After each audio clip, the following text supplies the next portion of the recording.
Let us discuss the intersection of a straight line and a circle. So we begin by considering a circle, and let's say we have a circle which is centered at the origin. That means the coordinates of the center is going to be 0, 0. Then the equation of this particular circle is going to be defined by x squared plus y squared equals to r squared, where r represents the radius of the circle. So we're going to label this as equation number 1. Then we have a line. Let's consider the line whose equation is given by y equals to mx plus c. Let this be equation number 2. And as we can observe here that the line intersects the circle at 2 points. So let's name the 2 points as point A and point B. Now because the line is intersecting the circle at the 2 points, then what we can do, we can use equation 1 and 2 to find out the point of intersection. All we have to do is replace the value of y with mx plus c in equation number 1. So that means our equation number 1 is going to become x squared plus, so in place of y squared, we are going to replace it with mx plus c whole squared. This will be equals to r squared. So let's expand mx plus c whole squared. We're going to get m squared x squared plus 2 times mx times c plus c squared equals to r squared. So here, if we take x squared as the common factor, we can combine the first and the second term. So we have x squared times 1 plus m squared. Then we have the second term. Now this time we have 2 times m times c times x plus c squared minus r squared equals to 0. Now clearly this is a quadratic equation in x, and since it's a quadratic equation, when we solve this particular equation, we're going to get 2 values of x, and those 2 values of x are nothing but the point of intersection, the x coordinate of the point of intersection of a and b. Fine. Now we know that if we are to find out the values of x, we can use the standard formula of a quadratic equation to find the root. So that's given by, so we know negative of the coefficient of x, so that's 2 times mc plus or minus, or plus or minus means we get 2 values. We have square root of the coefficient of x, which is 2mc. We're going to square this value, and from it we're going to subtract 4 times the coefficient of x squared, that's 1 plus m squared, multiplied to c squared minus r squared, this is the constant term, divided by 2 times the coefficient of the x squared component, so that's 2 times 1 plus m squared. So this is going to be the roots of the given quadratic equation, or we can simply say these are the 2 x coordinates of the intersection point of a and b. Now for finding out the y coordinate, all we have to do is we replace the value of x in mx plus c with the value that we obtain as per this particular form, and this is going to give us the corresponding y value, and this is going to help us obtain the coordinates of point A and coordinates of point B. Okay, now we will come to the solution part later on, finding out the exact value. We don't have to worry about the simplification process here. Now what we want to discuss here is the value that's underneath the square root. This is nothing but the discriminant value. So let's talk about the discriminant d, which is given by 2mc whole squared minus 4 times 1 plus m squared times c squared minus r squared. So let's expand it. So 2 times mc squared will become 4 times m squared c squared minus 4c squared. Then we have positive 4r squared minus 4 times m squared c squared plus 4 times m squared r squared. Fine. So we can cancel out the first and the fourth term. That will be equals to, we have 4r squared plus 4m squared r squared minus 4c squared. So we're going to combine the first and the second term by taking 4r squared as the common factor, where 4r squared times 1 plus m squared minus 4c squared. So this is the discriminant value. Now we immediately get 3 cases. So case number 1, if the discriminant value is greater than 0, that clearly means that we are going to get the distinct and real values of x, which means that our line is actually passing through the line and intersecting at 2 points. So whenever the discriminant value is greater than 0, this simply means that 4r squared times 1 plus m squared minus c squared minus 4c squared. So this will be greater than 0. So simplify this inequality. We have 4r squared times 1 plus m squared. This will be greater than c squared. 4c squared. Here we can factor out the 4 because 4 is a positive number. Without changing the sign of the inequality, we get r squared times 1 plus m squared will be greater than c squared. So here what we can do, we can rewrite it as r squared greater than c squared divided by 1 plus m squared. Or if we take the square root, if we take the positive square root, then r will be greater than the absolute value c over square root of 1 plus m squared. So here we are getting the condition that whenever the discriminant is greater than 0, or we can simply say that the radius of the circle is greater than the absolute value c. C is nothing but the y-intercept of the line divided by square root of 1 plus m squared, where m represents the slope of the line. If this particular criterion is met, then we can say that the straight line is going to intersect the circle at 2 points, and that means we are going to get the distinct and real roots. Okay, now what about the case? Let's go to the second case when our discriminant value is 0. So what if the discriminant value equals to 0? That would simply mean that r will be equal to the absolute value of the y-intercept of the line divided by square root of 1 plus this m squared. So this is the condition that we get whenever we have d equals to 0, and that means that the straight line is only touching the circle at a particular point. So if we have this circle, then our straight line is going to touch the circle at a single point x comma y. Okay, and we know that whenever this particular criterion is met, this line is nothing but the tangent to the circle. So in other words, we can say that this is a condition for tangency. And absolute value of c over square root of 1 plus m squared, this is nothing but this is the distance of the perpendicular line joining the straight line at the point 0 comma 0. So in other words, all we have done is, so if this is a center of a circle at the origin 0 comma 0, then the distance of the perpendicular from the origin to the straight line, this distance is given by absolute value of c over square root of 1 plus m squared, and we have obtained if this is exactly equals to the radius of the circle, then it gives us the condition of tangents. That means the straight line is going to touch the circle at only one single point. Then we have the third case. Now in the third case, when the discriminant is less than 0. If discriminant is less than 0, it simply means that the radius of the circle is going to be less than the perpendicular distance from perpendicular distance of the line from the center 0 comma 0. So we have absolute value of c over square root of 1 plus m squared. Now that simply means that we have this particular circle centered at 0 comma 0, and this is the radius of the circle. But if we consider a line whose perpendicular distance, if this is the perpendicular distance given by absolute value of c over square root of 1 plus m squared, if this distance is greater than the radius, from the diagram itself, it's quite evident that this line is never going to intersect the circle. So we can say we will never get any real roots, any real intersection point. It will be imaginary intersection points. So our point of intersection will be imaginary. So let's try to apply this idea and try to solve a problem. So we need to find out the points of intersection of the line 2x plus 3y equals to 18 and the circle x squared plus y squared equals to 25. So let us begin. So here we start out with the equation of the circle. So we have x squared plus y squared equals to 25. So that's the equation of the circle which is provided to us. This is a circle with a radius of 5 units. Then we have the equation of the line which is 2x plus 3y equals to 18.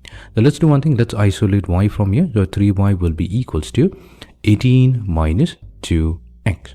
We're going to divide each terms on both sides with 3, which gives us y equals to 18 over 3. That's going to be 6 minus 2/3 of x. So let this be number 2.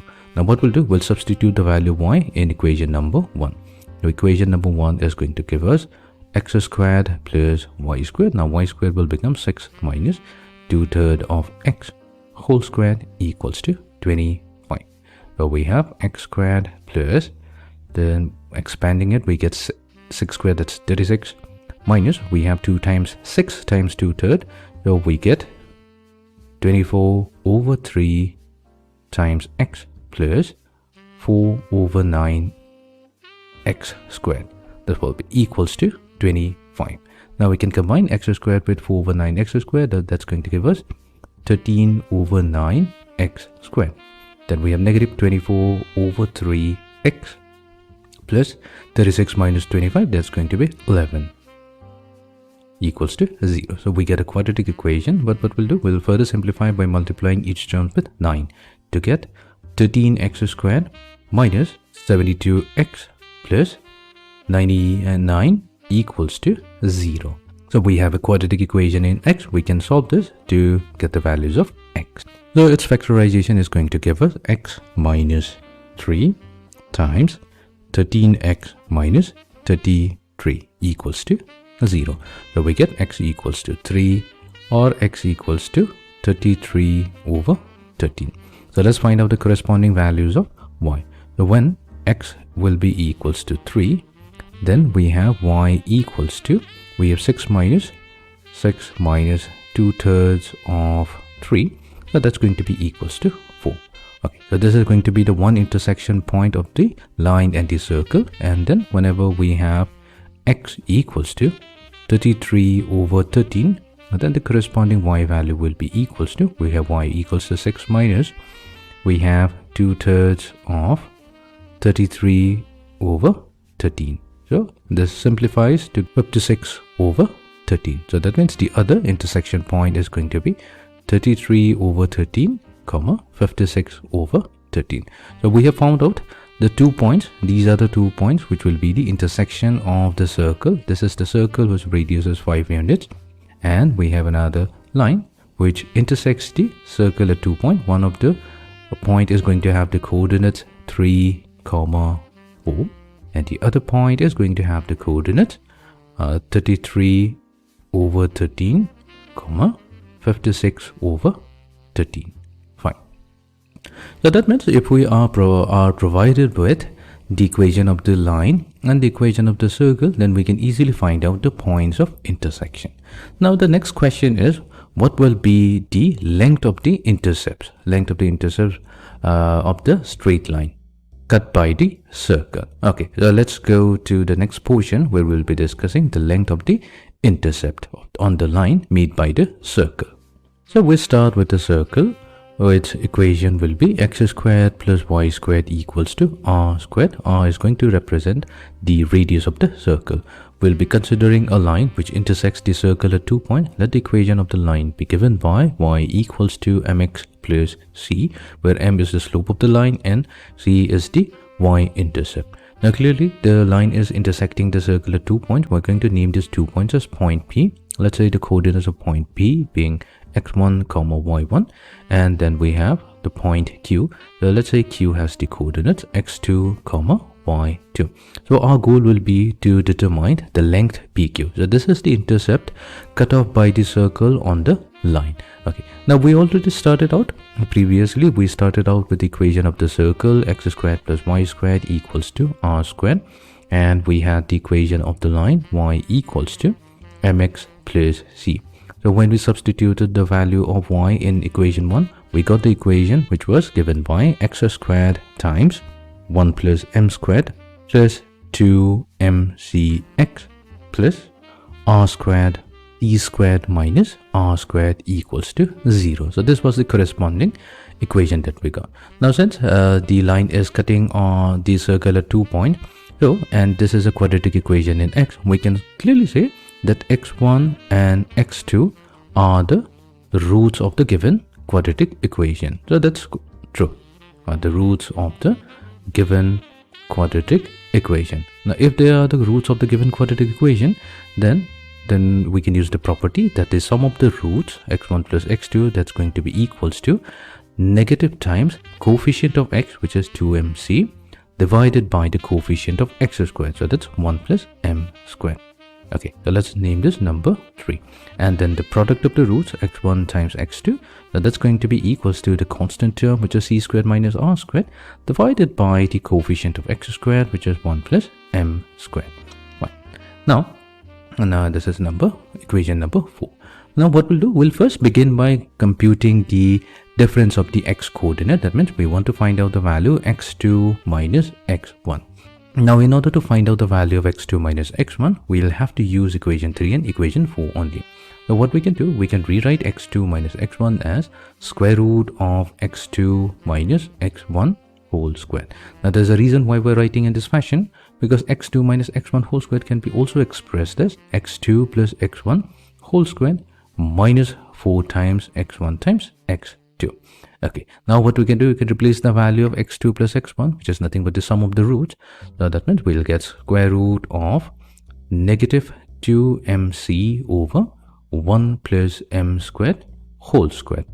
So this is the value of x1 plus x2 whole squared minus, now we need 4 times the product of the roots. So 4 times c squared minus r squared divided by 1 plus m squared. Okay, fine. So let's further simplify this. Now this is going to give us square root of, we get 4 times m squared c squared divided by 1 plus m squared whole squared minus 4 times c squared minus r squared divided by 1 plus m squared. Okay, so this will be equals to, now what we can do, we can take 4 divided by 1 plus m squared whole squared as the common factor from these two terms. So that means this will get multiplied to, we have m squared c squared minus, we have already taken the 4 common, we have c squared minus r squared times 1 plus m squared. Fine. Now what we can do, we can take 4 over 1 plus m squared whole squared out of the square root to get 2 divided by 1 plus m squared. Now within the square root, we have square root of m squared c squared minus, now we have c squared times 1 plus m squared, so that will be c squared minus c squared m squared. Then we have positive r squared, then we have positive m squared r squared. Fine. So c squared m squared will get cancelled out. This will be equals to 2 divided by 1 plus m squared.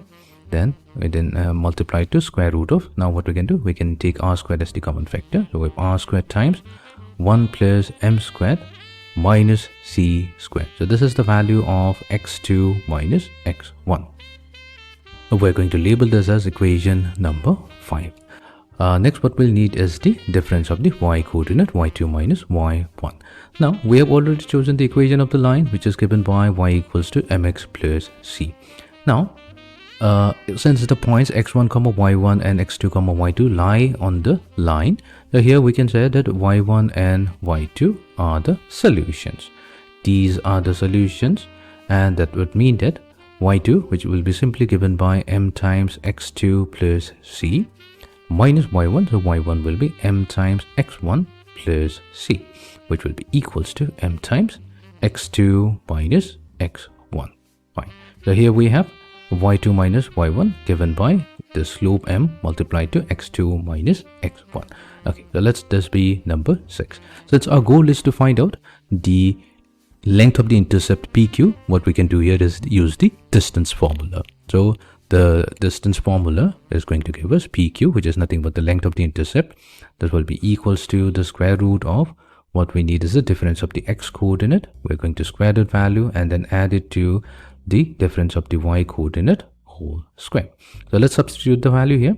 So we have here square root of x2 minus x1 squared. We will use equation 5 in a moment, but first we're going to replace y2 minus y1 with m times x2 minus m x1. So we're going to get m squared times x2 minus x1 whole square.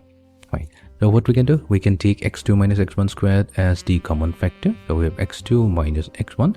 This will be simply multiplied to square root of 1 plus m squared. Now x2 minus x1, we have already found out this value. So that came out as 2 divided by 1 plus m squared whole multiplied to r squared times 1 plus m squared minus c squared. So this is the value that we obtain for x2 minus x1. So this will get multiplied to square root of 1 plus m squared, which means if we divide square root of 1 plus m squared with 1 plus m squared, then we're going to get 2 divided by square root of 1 plus m squared. So this is already multiplied to the square root of r squared times 1 plus m squared minus c squared. Now what we can do, we can combine the two square root, and this is going to give us 2 times the square root of r squared 1 plus m squared minus c squared divided by 1 plus m squared. And this is the length of the intercept, and we can further simplify this to get 2 times the square root of r squared minus c squared over 1 plus m squared. Fine. Now this is going to be the length of the intercept made by the, or we can say length of the intercept cut off by the circle on the line. So this is a final expression. Now from here also we can find out the condition of tangency. Now we know that for the condition of tangency, all we have to do is set PQ equals to 0. So that means there is no intercept cut off by the circle on the line. That means the line is simply touching the circle. Then in that case, if we equate this, we are going to get 2 times square root of r squared minus c squared over 1 plus m squared. This will be equals to 0. So that means we are going to get r equals to c over square root of 1 plus m squared. This will be the absolute value. This is also going to give us the condition for tangency. Let's apply this idea in solving a numerical problem where we'll be finding out the length of the intercept. Now, I would like to show you another method to quickly find out the length of the intercept. Now, this is quite an elaborate method that we have undergone to find out the length of the intercept. There is also another simple way that I will show you while solving the numerical. So let's go to the next problem. Determine the length of the intercept made by the circle x squared plus y squared equals to r squared on the straight line given by the equation x over a plus y over b equals to 1. Now let us begin. So here we have a circle whose equation is x squared plus y squared equals to r squared. That means it is centered at the origin and has a radius of r units. And we have the straight line whose equation is given by x over a plus y over b equals to 1. Now clearly the line is intersecting the circle at 2 points. We're going to name the 2 points as point P and point Q. So our goal will be to determine the length of PQ. Now what we'll do here, we will drop a perpendicular from point O on the chord PQ. Clearly PQ is going to be a chord on the circle. Any straight line drawn from point O on PQ is always going to be perpendicular to it, and it's also going to bisect it. So let's call it the point M. So M is going to be the midpoint of PQ. Now we can easily determine the length of OM. The length of OM is nothing but the length of the straight line from the origin O. The origin has the coordinate 0, 0, and an equation of the line can be also expressed. So we have the equation of the line given by 1 over a, this is going to be the coefficient of x, added to 1 over b times the y. So 1 over b is the coefficient of y, minus the constant term, which is negative 1 here, equals to 0. So this is the equation of the line, and we know that the perpendicular distance, which we are going to denote it by d. So d is going to be simply the absolute value of, all we have to do is take the x coordinate of the origin 0, and we're going to multiply it to the coefficient of x, which is simply 1 over a, added to the y coordinate of the origin times the y coordinate of the line, which is 1 over b, minus 1. So here minus 1 is nothing but the constant term, divided by the square root of the coefficient of x of the straight line whole square, added to square of the coefficient of y of the straight line square. So this is going to be the perpendicular distance. Let's further simplify this. We get negative 1 divided by, so this is simply going to become square root of a squared plus b squared divided by a squared b squared. Further simplification is going to give us, we have an absolute value of ab divided by square root of a squared plus b squared. Since in the absolute value, we have gotten rid of the negative sign. So this is going to be the perpendicular distance d, which is nothing but the length OM. Now let's do one thing. Let's join point O and point P, and this is going to give us the right angle triangle OMP. So now in the right angle triangle OMP, we have pm. So pm will be simply equals to the square root of the hypotenuse square, so that's op squared, minus the perpendicular length om squared. Now what is op? Op is nothing but the radius of the circle, so that's going to be r. So we have square root of r squared minus om. So we've already obtained the length of om, so that's nothing but a squared b squared divided by a squared plus b squared. So this is the length of pm. However, what we need here is the length pq. Now since we have already mentioned that m is the midpoint of the chord pq, so the length of pm will be exactly equals to mq. So that means pq will be twice the length of pm. So our length, thus the length of pq will be equals to twice the length of pm, and our final value will be 2 times the square root of r squared minus a squared b squared divided by a squared plus b squared.